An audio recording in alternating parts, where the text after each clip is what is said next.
Assalamualaikum warahmatullahi wabarakatuh. Kali ini akan dibacakan biografi Syekh Ibnu Athaillah As-Sakandari. Biografi ini diambil dari embunfrombanjarmasin.wordpress.com yang dikutipnya dari tasawuf.blog.com.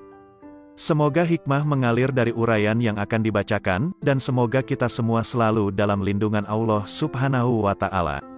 Berikut uraiannya.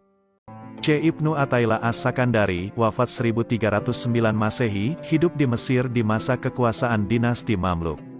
Ia lahir di kota Alexandria, Iskandaria, lalu pindah ke Kairo. Di kota inilah ia menghabiskan hidupnya dengan mengajar fikih mazhab Imam Maliki di berbagai lembaga intelektual, antara lain Masjid Al-Azhar. Di waktu yang sama dia juga dikenal luas di bidang tasawuf sebagai seorang master syekh besar ketiga di lingkungan tarekat Sufi Syaziliyah ini. Ibnu Athaillah tergolong ulama yang produktif. Tak kurang dari 20 karya yang pernah dihasilkannya, meliputi bidang tasawuf, tafsir, akidah, hadis, nahwu, dan usyul fiqh. Dari beberapa karyanya itu yang paling terkenal adalah Kitab Al-Hikam. Buku ini disebut-sebut sebagai magnum opusnya. Kitab itu sudah beberapa kali disyarah, antara lain oleh Muhammad bin Ibrahim Ibnu Ibad Ar-Rundi, Syekh Ahmad Zarruq, dan Ahmad Ibnu Ajiba. Beberapa kitab lainnya yang ditulis adalah Al-Tanwir fi Iskat Al-Tadbir, Unwan at-Taufiq fi Dab Al-Tariq, Miftah Al-Falah, dan Al-Qaul Al-Mujarrad fil Al-Ism Al-Mufrad.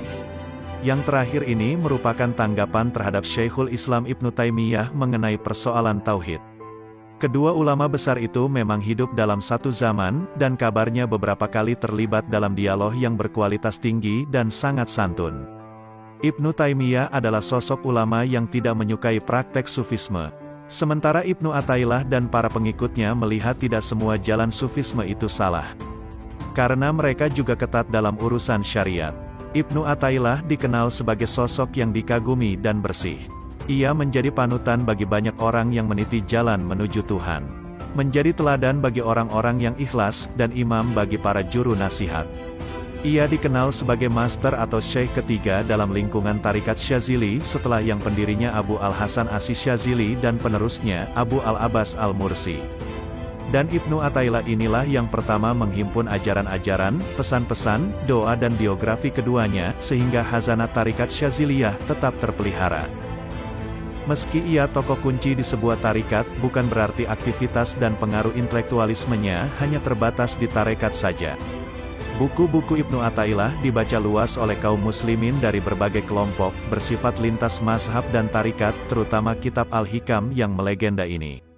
Pengarang Kitab Al-Hikam yang cukup populer di negeri kita ini adalah Tajuddin, Abu Al-Fadl, Ahmad bin Muhammad bin Abdul Al-Karim bin Atta Al-Sakandari Al-Juzami Al-Maliki Al-Syazili.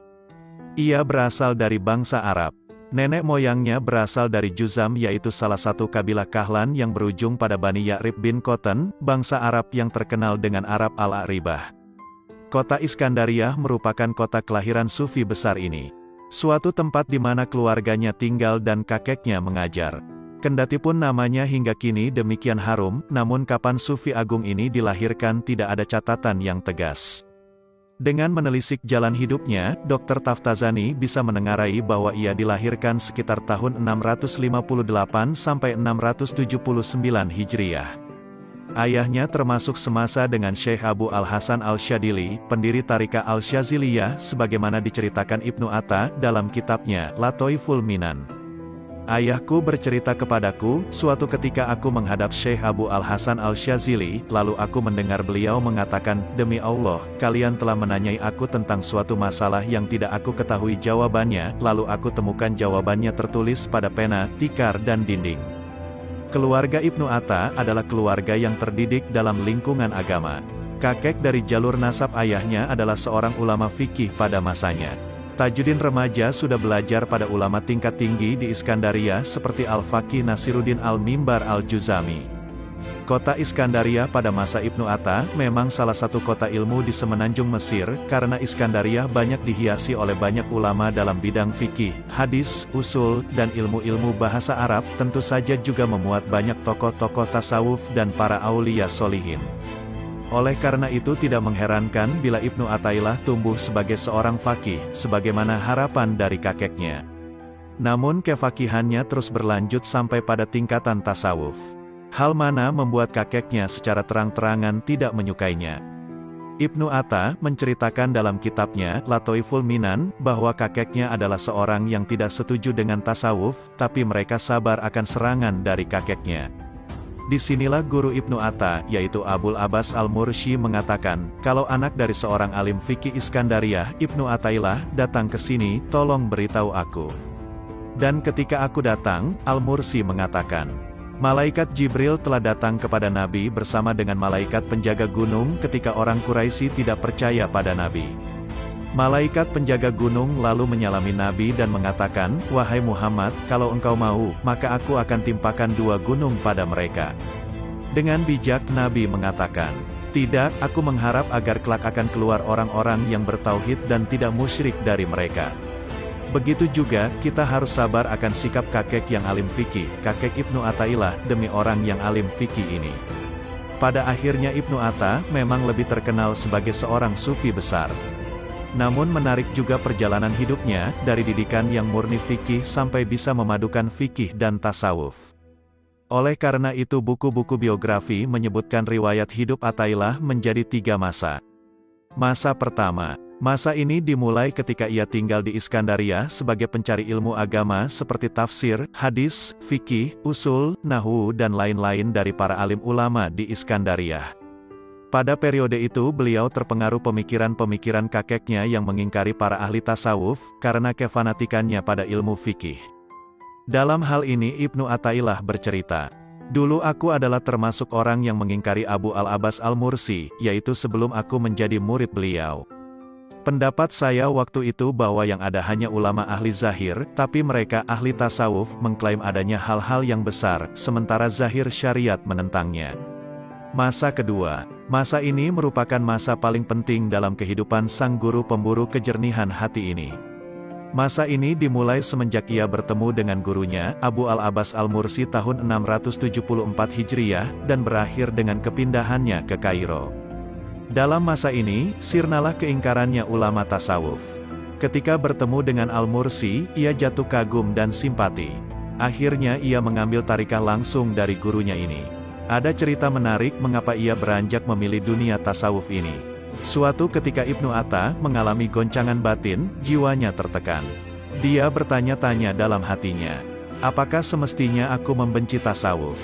Apakah suatu yang benar kalau aku tidak menyukai Abul Abbas Al-Mursi?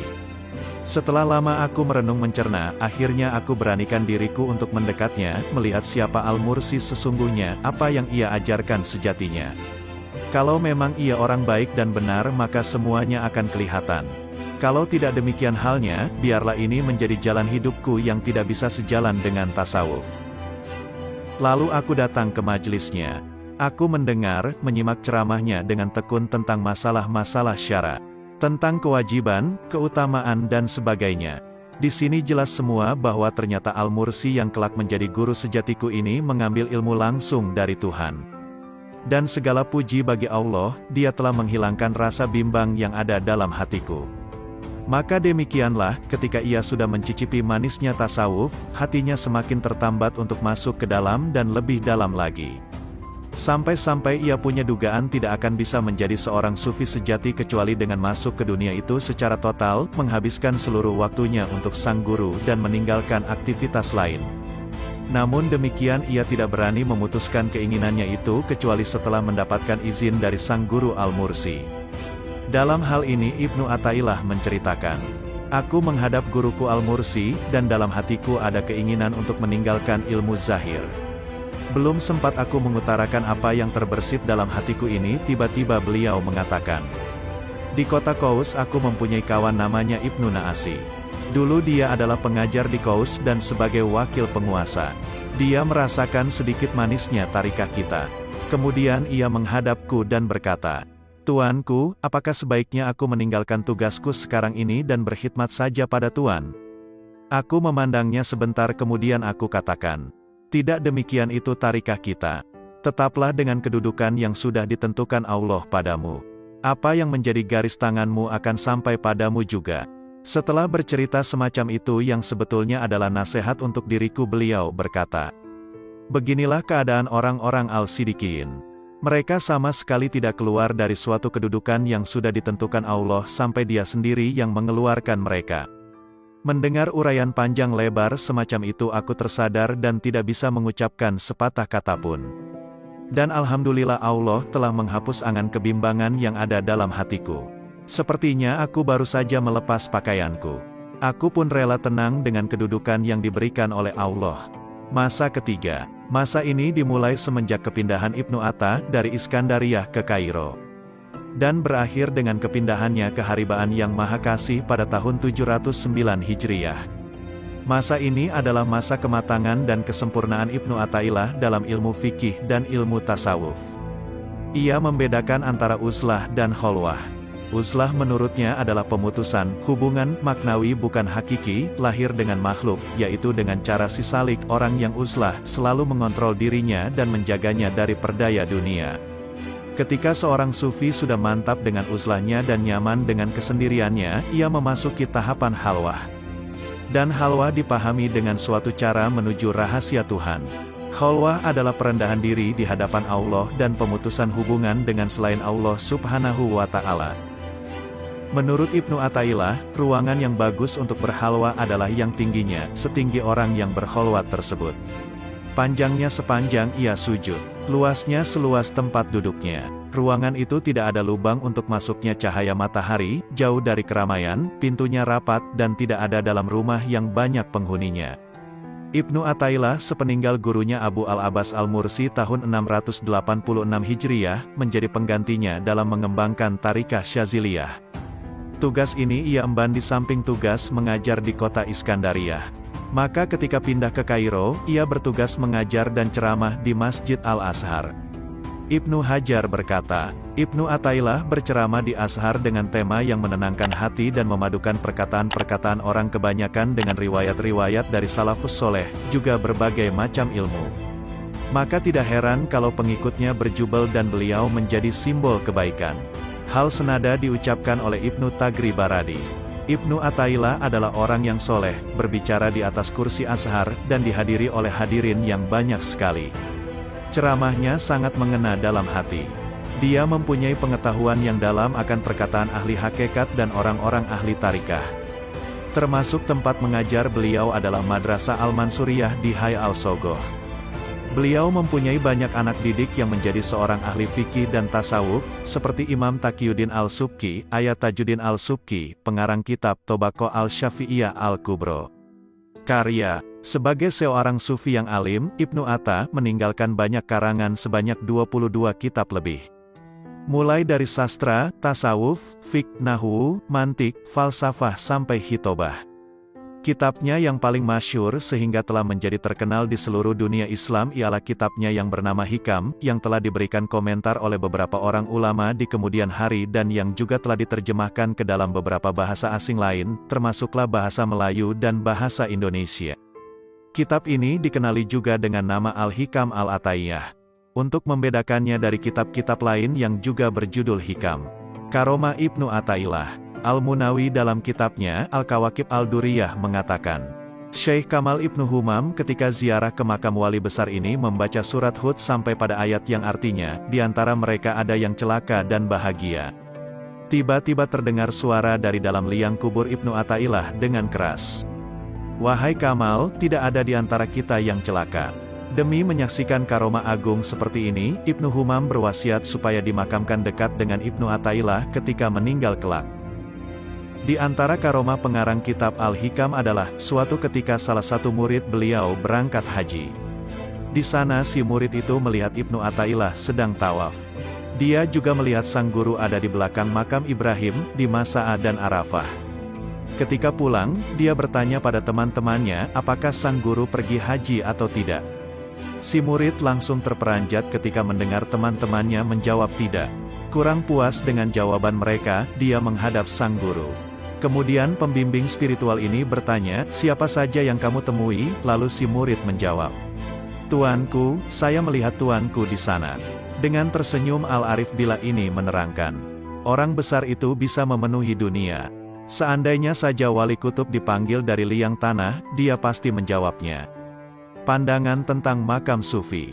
Dalam pandangan tasawuf secara umum, konsep makam dan hal adalah dua konsep yang sangat berhubungan dengan salik pejalan sufi. Makam adalah tahapan-tahapan tarikah yang harus dilalui oleh seorang salik yang membuahkan keadaan tertentu yang merasuk dalam diri salik. Semisal makam taubat. Seorang salik dikatakan telah mencapai makam ini ketika dia telah bermujahadah dengan penuh kesungguhan untuk menjauhi segala bentuk maksiat dan nafsu syahwati. Dengan demikian, makam adalah suatu keadaan tertentu yang ada pada diri salik yang didapatnya melalui proses usaha riyadah melatih hawa nafsu. Sedangkan yang dimaksud dengan hal, sebagaimana diungkapkan oleh Al-Qushairi, adalah suatu keadaan yang dianugerahkan kepada seorang salik tanpa melalui proses usaha riyadah. Namun, dalam konsep makam ini, Ibnu Athaillah memiliki pemikiran yang berbeda. Dia memandang bahwa suatu makam dicapai bukan karena adanya usaha dari seorang salik, melainkan semata anugerah Allah Subhanahu wa Ta'ala. Karena jika makam dicapai karena usaha salik sendiri, sama halnya dengan menisbatkan bahwa salik memiliki kemampuan untuk mencapai suatu makam atas kehendak dan kemampuan dirinya sendiri. Pun jika demikian, maka hal ini bertentangan dengan konsep fana iradah, yaitu bahwa manusia sama sekali tidak memiliki kehendak, dan juga bertentangan dengan keimanan kita bahwa Allah yang menciptakan semua perbuatan manusia. Dengan demikian, bagi seorang salik untuk mencapai suatu makam, hendaknya salik menghilangkan segala kehendak dan angan-angannya, iskat al-iradah wa al-tadbir. Mengenai makam, Ibnu Athaillah membagi tingkatan makam sufi menjadi 9 tahapan. 1. Makam taubat. 2. Makam zuhud. 3. Makam sabar. 4. Makam syukur. 5. Makam khauf. 6. Makam raja. 7. Makam rida. 8. Makam tawakal. 9. Makam mahabah. Makam taubat. Taubat adalah makam awal yang harus dilalui oleh seorang salik. Sebelum mencapai makam ini, seorang salik tidak akan bisa mencapai makam-makam lainnya. Karena sebuah tujuan akhir tidak akan dapat dicapai tanpa adanya langkah awal yang benar. Cara taubat sebagaimana pandangan Ibnu Athaillah adalah dengan bertafakur dan berkholwat.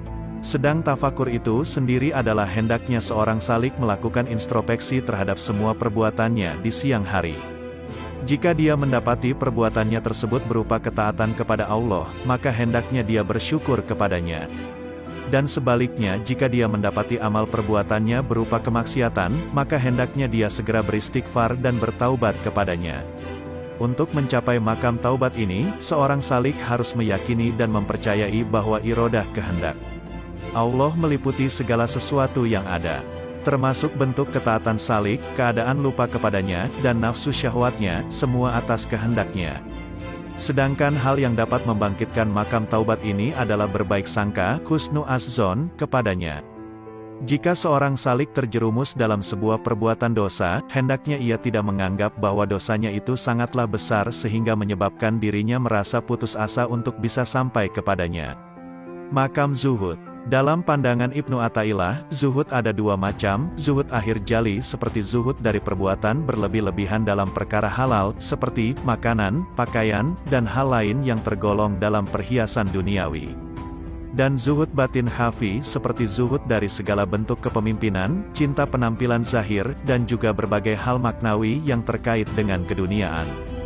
Hal yang dapat membangkitkan makam zuhud adalah dengan merenung ta'amul. Jika seorang salik benar-benar merenungkan dunia ini, maka dia akan mendapati dunia hanya sebagai tempat bagi yang selain Allah, dia akan mendapatinya hanya berisikan kesedihan dan kekeruhan.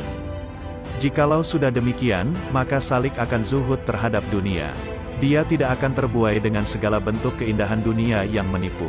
Makam zuhud tidak dapat tercapai jika dalam hati salik masih terdapat rasa cinta kepada dunia, dan rasa hasud kepada manusia yang diberi kenikmatan duniawi. Alangkah indahnya apa yang dikatakan oleh Ibnu Athaillah. Cukuplah kebodohan bagimu jika engkau hasud kepada mereka yang diberi kenikmatan dunia. Namun, jika hatimu sibuk dengan memikirkan kenikmatan dunia yang diberikan kepada mereka, maka engkau lebih bodoh daripada mereka. Karena mereka hanya disibukkan dengan kenikmatan yang mereka dapatkan, sedangkan engkau disibukkan dengan apa yang tidak engkau dapatkan. Inti dari zuhud adalah keteguhan jiwa, yaitu tidak merasa bahagia dengan kenikmatan dunia yang didapat, dan tidak bersedih dan putus asa atas kenikmatan dunia yang tidak didapat. Seorang salik tidak dituntut menjadi orang yang fakir yang sama sekali tidak memiliki apa-apa. Karena ciri-ciri seorang zuhud ada dua, yaitu saat kenikmatan dunia tidak ada dan saat kenikmatan dunia itu ada. Ini dimaksudkan bahwa jika kenikmatan dunia itu didapat oleh salik, maka dia akan menghargainya dengan bersyukur dan memanfaatkan nikmat tersebut hanya karena Allah. Sebaliknya, jika nikmat sirna dari dirinya, maka dia merasa nyaman, tenang dan tidak sedih. Makam sabar. Ibnu Athaillah membagi sabar menjadi 3 macam: sabar terhadap perkara haram, sabar terhadap kewajiban, dan sabar terhadap segala perencanaan, angan-angan, dan usaha. Sabar terhadap perkara haram adalah sabar terhadap hak-hak manusia. Sedangkan sabar terhadap kewajiban adalah sabar terhadap kewajiban dan keharusan untuk menyembah kepada Allah. Segala sesuatu yang menjadi kewajiban ibadah kepada Allah akan melahirkan bentuk sabar. Yang ketiga yaitu sabar yang menuntut salik untuk meninggalkan segala bentuk angan-angan kepadanya. Sabar atas keharaman adalah sabar atas hak-hak kemanusiaan. Dan sabar atas kewajiban adalah sabar atas kewajiban ibadah. Dan semua hal yang termasuk dalam kewajiban ibadah kepada Allah mewajibkan pula atas salik untuk meniadakan segala angan-angannya bersama Allah. Sabar bukanlah suatu makam yang diperoleh melalui usaha salik sendiri. Namun, sabar adalah suatu anugerah yang diberikan Allah kepada salik dan orang-orang yang dipilihnya. Makam sabar itu dilandasi oleh keimanan yang sempurna terhadap kepastian dan ketentuan Allah, serta menanggalkan segala bentuk perencanaan, angan-angan, dan usaha. Makam syukur. Syukur dalam pandangan Ibnu Athaillah terbagi menjadi 3 macam. Pertama, syukur dengan lisan, yaitu mengungkapkan secara lisan, menceritakan nikmat yang didapat. Kedua, syukur dengan anggota tubuh, yaitu syukur yang diimplementasikan dalam bentuk ketaatan. Ketiga, syukur dengan hati, yaitu dengan mengakui bahwa hanya Allah sang pemberi nikmat, segala bentuk kenikmatan yang diperoleh dari manusia semata-mata darinya. Sebagaimana diungkapkan oleh Ibnu Athaillah. Dalam syukur menurut Ibnu Athaillah terdapat 3 bagian. Syukur lisan yaitu memberitakan kenikmatan pada orang lain, syukur badan adalah beramal dengan ketaatan kepada Allah, dan syukur hati adalah mengakui bahwa Allah semata sang pemberi nikmat. Dan segala bentuk kenikmatan dari seseorang adalah semata-mata dari Allah. Ibnu Athaillah juga menjelaskan bahwa bentuk syukur orang yang berilmu adalah dengan menjadikan ilmunya sebagai landasan untuk memberi petunjuk kepada manusia lainnya. Sedangkan bentuk syukur orang yang diberi kenikmatan kekayaan adalah dengan menyalurkan hartanya kepada mereka yang membutuhkan. Bentuk syukur orang yang diberi kenikmatan berupa jabatan dan kekuasaan adalah dengan memberikan perlindungan dan kesejahteraan terhadap orang-orang yang ada dalam kekuasaannya. Lebih lanjut Ibnu Athaillah memaparkan bahwa syukur juga terbagi menjadi 2 bagian, syukur zahir dan syukur batin. Syukur zahir adalah melaksanakan perintah Allah dan menjauhi segala larangannya. Sedangkan syukur batin adalah mengakui dan meyakini bahwa segala bentuk kenikmatan hanyalah dari Allah semata. Manfaat dari syukur adalah menjadikan anugerah kenikmatan yang didapat menjadi langgeng, dan semakin bertambah. Ibnu Athaillah memaparkan bahwa jika seorang salik tidak mensyukuri nikmat yang didapat, maka bersiap-siaplah untuk menerima sirnanya kenikmatan tersebut. Dan jika dia mensyukurinya, maka rasa syukurnya akan menjadi pengikat kenikmatan tersebut. Allah berfirman, "Jika kalian bersyukur atas nikmatku, niscaya akan kutambah kenikmatan itu." Jika seorang salik tidak mengetahui sebuah nikmat yang diberikan Allah kepadanya, maka dia akan mengetahuinya ketika nikmat tersebut telah hilang. Hal inilah yang telah diperingatkan oleh Ibnu Athaillah. Lebih lanjut Ibnu Athaillah menambahkan hendaknya seorang salik selalu bersyukur kepada Allah, sehingga ketika Allah memberinya suatu kenikmatan, maka dia tidak terlena dengan kenikmatan tersebut dan menjadikannya lupa kepada sang pemberi nikmat. Meskipun pada dasarnya semua kenikmatan pada hakikatnya adalah dari Allah, syukur kepada makhluk juga menjadi kewajiban seorang salik. Dia harus bersyukur terhadap apa yang telah diberikan orang lain kepadanya, karena hal ini adalah suatu tuntutan syariat, seraya mengakui dan meyakini dalam hati bahwa segala bentuk kenikmatan tersebut adalah dari Allah. Pengejawantahan syukur tetap harus dilandasi dengan menanggalkan segala bentuk angan-angan dan keinginan. Akal adalah kenikmatan paling agung yang diberikan Allah kepada manusia. Karena akal inilah manusia menjadi berbeda dari sekalian makhluk. Namun, dengan kelebihan akal ini pula manusia memiliki potensi untuk bermaksiat kepada Allah. Dengan akal ini manusia dapat berpikir, berangan-angan, dan berkehendak. Sehingga manusia memiliki potensi untuk mengangan-angankan dan menginginkan suatu bentuk kenikmatan yang akan diberikan oleh Allah. Hal inilah yang harus ditiadakan dalam pengejawantahan syukur. Makam khauf. Seorang salik dapat mencapai derajat makam khauf apabila dia merasa takut atas sirnanya hal dan makamnya, karena dia tahu bahwa Allah memiliki kepastian hukum dan kehendak yang tidak dapat dicegah. Ketika Allah berkehendak untuk mencabut suatu makam dan hal yang ada pada diri salik, seketika itu juga Allah akan mencabutnya. Bukti dari makna ini mengharuskan makam khauf bagi seorang hamba terwujud. Ketika dia memiliki ucapan yang baik dan perilaku yang terpuji, maka dia tak akan terputus makam khauf ini, serta dia tidak terperdaya dengan urusan duniawi, karena hukum kepastian dan kehendak Allah terwujud. Khauf seorang salik bukanlah sekedar rasa takut semata. Khauf pasti diiringi dengan raja, harapan kepada Allah, karena khauf adalah pembangkit dari raja. Makam khauf adalah makam yang membangkitkan makam raja. Raja tidak akan ada jika khauf tidak ada.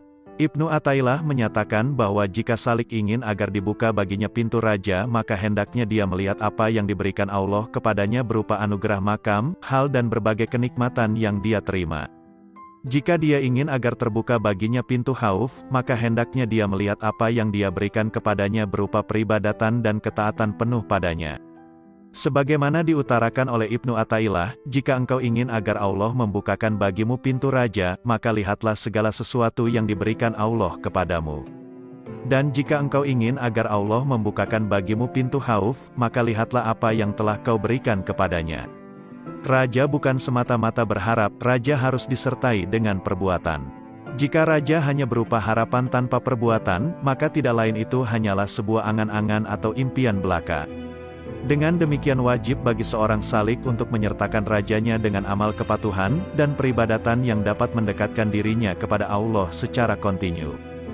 Jika raja sudah ada dalam diri salik, maka raja ini akan semakin menguatkan khauf yang ada pada dirinya. Karena suatu harapan, pasti akan disertai dengan rasa takut akan sesuatu, sehingga dapat dinyatakan bahwa khauf akan melahirkan raja, dan raja akan menjadi penguat khauf. Makam rida dan tawakal. Rida dalam pandangan Ibnu Athaillah adalah penerimaan secara total terhadap ketentuan dan kepastian Allah.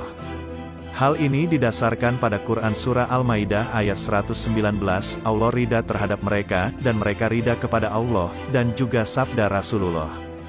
Orang yang merasakan manisnya iman adalah orang yang rida kepada Allah. Makam rida bukanlah makam yang diperoleh atas usaha salik sendiri. Akan tetapi rida adalah anugerah yang diberikan Allah. Jika makam rida sudah ada dalam diri salik, maka sudah pasti makam tawakal juga akan terwujud. Oleh karena itu, ada hubungan yang erat antara makam rida dan makam tawakal.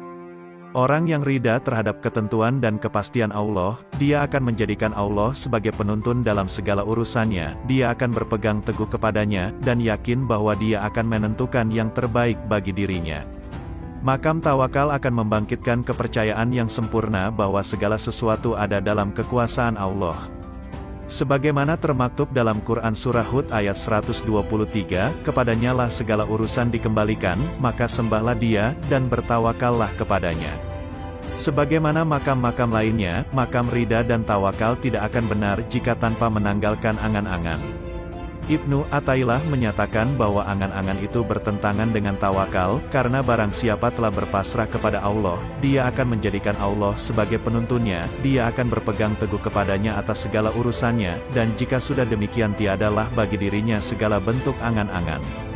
Perencanaan, tadbir, juga bertentangan dengan makam tawakal karena seorang yang bertawakal kepada Allah adalah orang yang menyerahkan kendali dirinya kepadanya, dan berpegang teguh kepadanya atas segala urusannya. Barang siapa telah menetapi semua hal tersebut, maka tiada lagi perencanaan baginya, dan dia berpasrah terhadap perjalanan takdir.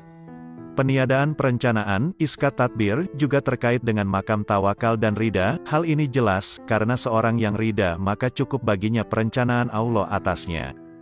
Maka bagaimana mungkin dia menjadi perencana bersama Allah, sedangkan dia telah rela dengan perencanaannya? Apakah engkau tidak tahu bahwa cahaya rida telah membasuh hati dengan curahan perencanaannya? Dengan demikian, orang yang ridha terhadap Allah telah dianugerahkan baginya cahaya ridha atas keputusannya, maka tiada lagi baginya perencanaan bersama Allah. Hikmah ridha kepada qada dan qadar antara lain dapat menghilangkan keruwetan dan kesusahan. Musibah yang diperoleh seseorang, jika dihadapi dengan pikiran yang lapang dan dengan bekerja yang sungguh-sungguh, di sanalah seseorang akan mendapatkan jalan dan petunjuk yang lebih berguna, daripada dihadapi dengan meratapi kesusahan-kesusahan itu, yang tidak ada berkesudahan. Dasar ridha akan qada dan qadar, ialah firman Allah dalam Al-Quran. Orang-orang yang mukmin, jika mereka mendapat sesuatu bencana, berkatalah mereka, bahwasanya kami ini kepunyaan Allah, dan kami semua pasti kembali lagi kepadanya. Jika seseorang ditimpa bencana, hendaklah dia ridha, hatinya tidak boleh mendongkol. Ridha dengan qada ialah menerima segala kejadian yang menimpa diri seseorang, dengan rasa senang hati dan lapang dada. Meridai qada dan qadar, karena ditimpa bencana atau menderita sesuatu, sangat disukai oleh agama. Tetapi sekali-kali tiada dibenarkan seseorang meridai kekufuran dan kemaksiatan. Ridha dengan takdir Allah adalah suatu perangai yang terpuji dan mulia, serta membiasakan jiwa menyerahkan diri atas keputusan Allah, juga dapat mendapatkan hiburan yang sempurna dikala menderita segala bencana. Dialah obat yang sangat mujarab untuk menolak penyakit gelap mata hati. Dengan ridha atas segala ketetapan Allah, hidup seseorang menjadi tentram dan tidak gelisah. Seseorang wajib berkeyakinan bahwa bencana yang menimpa seseorang, ada kalanya juga merupakan cobaan bagi seorang hamba, untuk lebih suka mengoreksi segala amal perbuatan pada masa-masa yang lampau, agar seseorang dapat mengubah dan memperbaiki jejak langkah dan perbuatannya pada masa-masa yang akan datang. Menyerah kepada kadailah keputusan takdir.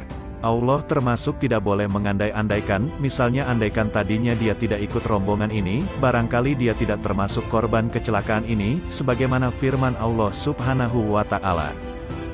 Hai orang yang beriman, janganlah kamu seperti orang-orang kafir, yang berkata kepada saudara-saudara mereka tatkala mereka bepergian di bumi, atau sedang bertempur. Sekiranya bersama-sama kami, niscaya mereka tidak akan mati, dan tidak akan terbunuh. Yang demikian karena Allah hendak jadikan yang tersebut itu duka cita di hati-hati mereka, dan Allah menghidupkan dan mematikan, dan Allah Maha melihat akan apa yang engkau kerjakan. Makam Mahabbah. Imam Al-Ghazali berpendapat bahwa makam Mahabbah adalah makam tertinggi dari sekian makam-makam dalam tarekat. Dia menggambarkan bahwa Mahabbah adalah tujuan utama dari semua makam. Namun, Ibnu Athaillah memiliki pandangan yang berbeda tentang konsep mahabbah, bahwa dalam mahabbah seorang salik harus menanggalkan segala angan-angannya. Dia berpendapat demikian karena alasan bahwa salik yang telah sampai pada mahabbah cinta, bisa jadi dia masih mengharapkan balasan atas cintanya kepada yang dicintainya. Dari sini tampak bahwa rasa cinta salik didasarkan atas kehendak dirinya untuk mendapatkan balasan cinta sebagaimana cintanya.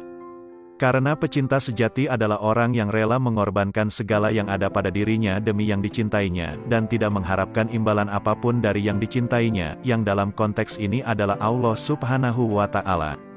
Mahabbah, cinta kepada Allah adalah tujuan luhur dari seluruh makam, titik puncak dari seluruh derajat. Tiada lagi makam setelah mahabbah, karena mahabbah adalah hasil dari seluruh makam, menjadi akibat dari seluruh makam, seperti rindu, senang, ridha dan lain sebagainya. Dan tiadalah makam sebelum mahabbah, kecuali hanya menjadi permulaan dari seluruh permulaan makam, seperti taubat, sabar, zuhud dan lain sebagainya. Wafat. Tahun 709 Hijriyah adalah tahun kemalangan dunia fana ini. Karena tahun tersebut wali besar yang tetap abadi nama dan kebaikannya ini harus beralih ke alam barzah, lebih mendekat pada Sang Pencipta. Namun demikian Madrasah Al-Mansuriyah cukup beruntung karena disitulah jasad mulianya berpisah dengan sang nyawa. Ribuan pelayat dari Kairo dan sekitarnya mengiring kekasih Allah ini untuk dimakamkan di pemakaman Al-Qorrofah Al-Kubro.